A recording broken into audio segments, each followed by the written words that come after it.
Excellent. So we now know how to calculate molar mass. What do we do with it? If we have exactly that number of atoms, that 1 mole of atoms, then we know, for example, if we have carbon, that number of atoms gives us 12 grams. Well, what if I have 5 grams? Now I have to do some conversions. Remember how to do that? Dimensional analysis from Unit 1. Yes! This is the biggest application of that dimensional analysis for us in chemistry.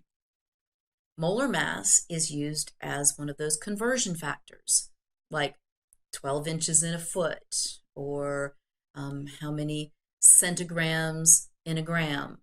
Molar mass is another type of conversion factor. For carbon, that would be that 12.01 grams is 1 mole. If we're using it as a unit, we would normally write the grams divided by moles. But if we're using it as a conversion factor, we could write it as an equality. Same deal. To use the dimensional analysis, remember the goal is to cancel your units. So what do we use it for? Usually either finding how many moles we have from a given number of grams, or if we know how many moles we have, maybe we want to know how many grams that will be weighing. So let's try one. How many moles do we have if we had that 5 grams of aluminum? We start with the given number, 5 grams of aluminum, and set up our track. Then we need to know the molar mass of aluminum. You'll notice here the molar mass, aluminum is 26.98. That's grams, so I'm going to put that down here so that it will cancel with the grams, and the 1 mole goes on the other side. So the number on the table matches the grams, and the 1 mole will go on the other side of the track. Then we simply do the math, grams times 1 divided by the grams, that's 5 divided by 26, gives us, whoa, that big old number from the calculator. Probably don't need that many significant figures. We had 2 at the beginning, 2 in our original number, so I'm only going to keep 2, the 1 and the 8, but I can round the 8 up because that's 5, my 8 up to a 9. The answer is 0.19 moles of aluminum. That's easy, right? About if we had a compound. All right, let's take our beautiful table salt, stuff that you like to sprinkle on your home fries in the morning when you get up and have this big breakfast, and HCl. So I would start by writing my original number, 0.250 grams of salt, NaCl, set up my track, but I need a number for down here, which means I need to know the molar mass of sodium plus the molar mass of chlorine. So I look those both up on the periodic table. 22.99 is sodium, 35.45 is chlorine. Add those together. You know how to do that because you just finished that worksheet. Adds up to be 58.44.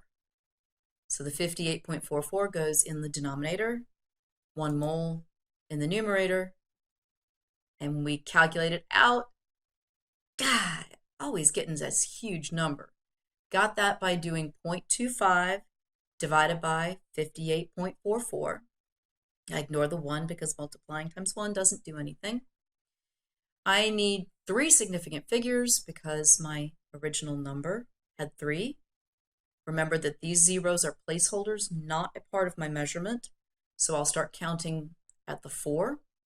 It's 1, 2, 3. This 7 will round up.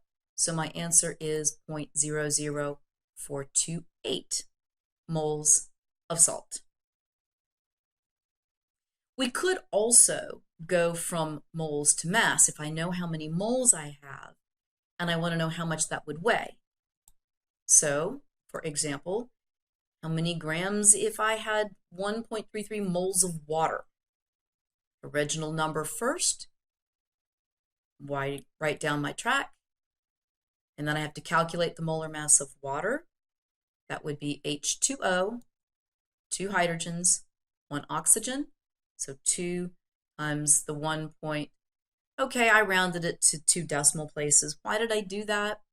Because most of the numbers in our periodic table are rounded to 2 decimal places, and because it's a little bit easier. If you would like to leave it at 1.008, that's okay with me. You might get a slightly different answer in the very last digit after you've rounded to sig figs, and that's okay. I'm completely all right with that. So our molar mass of water, the 2 times 1.01 plus 16 gives us 18.01. This time the 18.01 goes in the numerator, grams in the numerator, because I have moles to start with. So I need moles on the bottom. That way my moles cancel. So this time I'm multiplying 1.33 times 18.01, and I get 23.9533 grams. Got to round it. Why did I round it to 3? Because I had 3 significant figures in my original answer. So the 2, the 3, and the 9 count. The 5 will make the 9 round up to 10. So I carry my 1. That becomes 24. Yes, you do have to put the 0 because you need 3 significant figures. Does that 0 count? Yes, because I can see the decimal. And the reason our rules are that way is so that I can make this one count, because I needed 3 sig figs. Beautiful how it all works out. So your turn. This is pretty straightforward. You write your tracks. You need to do the finding moles using molar mass worksheet. Please do these in dimensional analysis. I know there are other methods as well, and eventually you can use another method, but for right now, for this worksheet, you need to do it in dimensional analysis, and you must show your work. I don't care about the answer as much because I gave you the answers. Take notes if you forgot, and ask me for help. Please, this is important. We will use these a lot. Thanks. Enjoy.